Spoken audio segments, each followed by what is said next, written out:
பிரியமானவர்களே, இயேசு கிறிஸ்துவின் இணையற்ற நாமத்தில் உங்களை வாழ்த்துகிறேன். இந்த மன்னாச்சுடைய இந்த டெய்லி பாட்காஸ்டை கேட்கிற உங்கள் ஒவ்வொருவரையும் கர்த்தர் ஆசீர்வதிப்பாராக.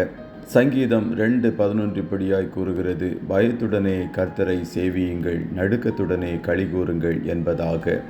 நடுக்கத்துடனே களிகூறுங்கள், ரிஜாய்ஸ் வித் ட்ரெம்பிளிங் என்ற தலைப்பின் கீழ் இன்றைய மன்னாவை தியானிக்கப் போகிறோம். கர்த்தருடைய சமூகம் மனமகிழ்ச்சியின் இடமாய் காணப்படுகிறது.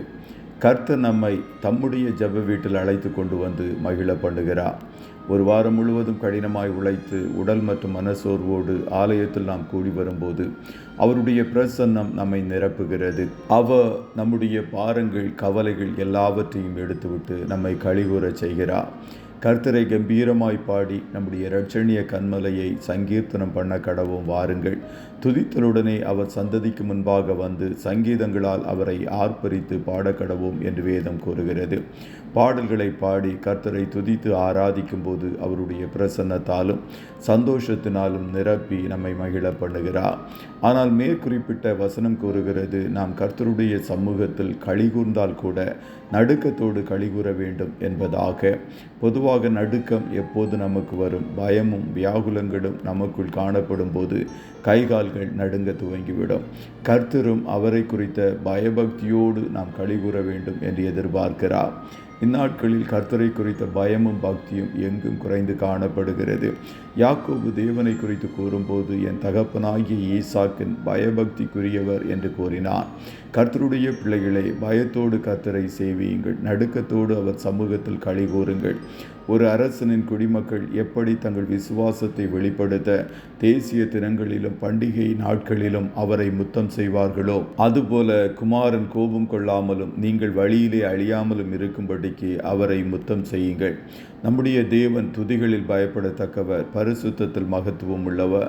நாம் சந்தோஷப்பட்டு களிகூறும் போது கூட நம்முடைய இருதயங்களில் தேவனை குறித்த பயம் காணப்பட வேண்டும். சபைகளில் பயபக்தியோடு கர்த்தரை சேவிக்காததன் நிமித்தம் தேவ பிரசன்னத்தை இந்நாட்களில் உணர முடியவில்லை.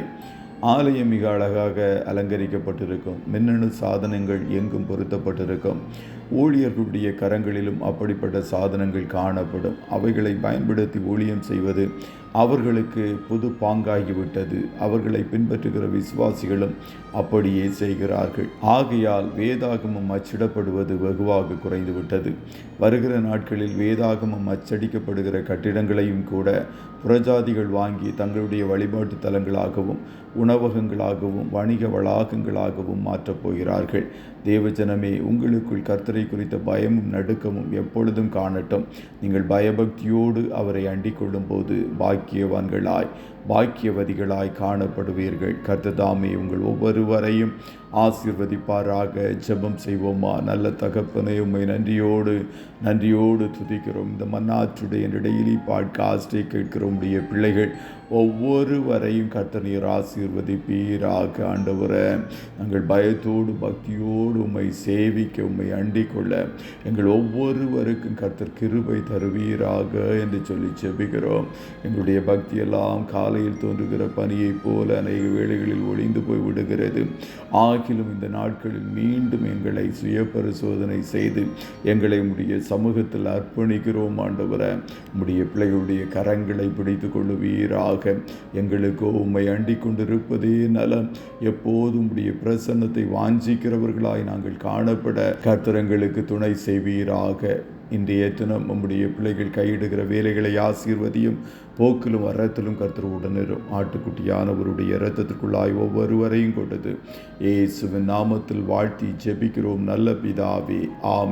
ஆமென்.